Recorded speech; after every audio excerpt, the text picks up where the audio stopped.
Hi, my name is Payton Putman. I belong to Loving FFA. The title of my speech is What's the Beef with Screwworms?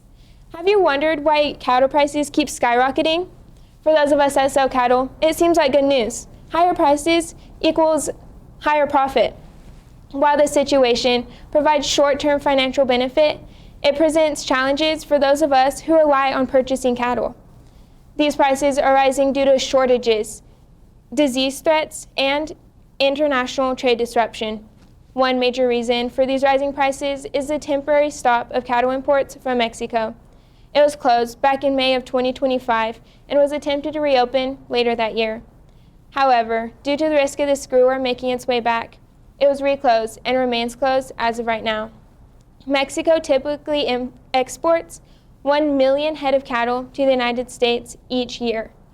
Due to the shutdown, it is worsening the already existing shortage of beef and is raising prices. They can increase even higher. As of right now, the purpose of this closure is to keep the New World screwworm on the other side of the border. If you're not already familiar with the screwworm, here's why you should be. It's a parasitic fly whose larvae infest warm-blooded animals. These flies feed on living tissue instead of decaying tissue like your average fly. About 170 miles across the Texas-Mexico border is this disease that begs to be let back into the United States. That may seem far, but in agriculture, that is really close. Lucky for us, we already know how to defeat this battle. Rewind to 1933. A real problem occurred. Falling shipments of infected animals from the Southwest started the outbreak of the New World screwworm, or NWS. Reported infestations of the screwworm began in 1934. In 1935, the USDA in southeastern states started the screwworm educational program to inform producers on how to prevent livestock infestations. Ranchers would have to ride through their cattle every single day to check for open wounds and affected cows to make sure they were caught, treated, and quarantined to ensure their livelihoods would stay intact. There are no vaccines to prevent or manage NWS. The most effective prevention was the use of sterile male flies because they covered a large area. The USDA scientists came up with this idea to stop NWS reproduction.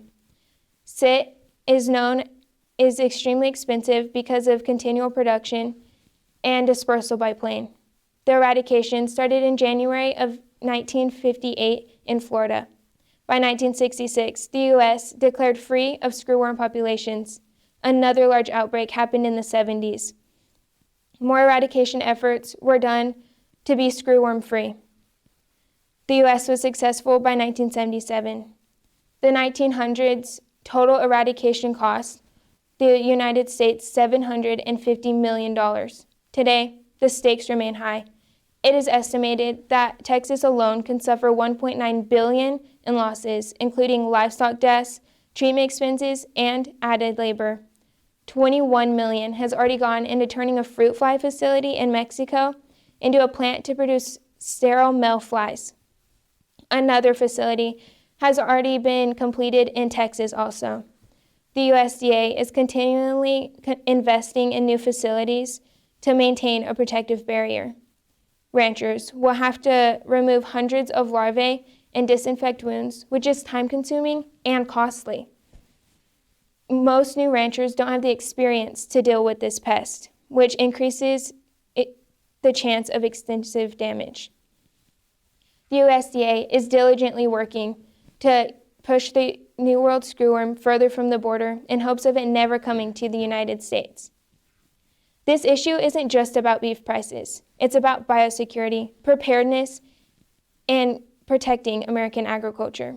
We, as fellow livestock advocates, need to be diligent, aware, and learn from history by riding through our cattle, being knowledgeable on how to treat this disease, and keeping up with what's happening with our neighboring country. We can prevent this screwworm from reestablishing in the United States. So what's the beef with screwworms? It is about protecting our livestock, supporting our producers, and preserving the future of American agriculture. Thank you.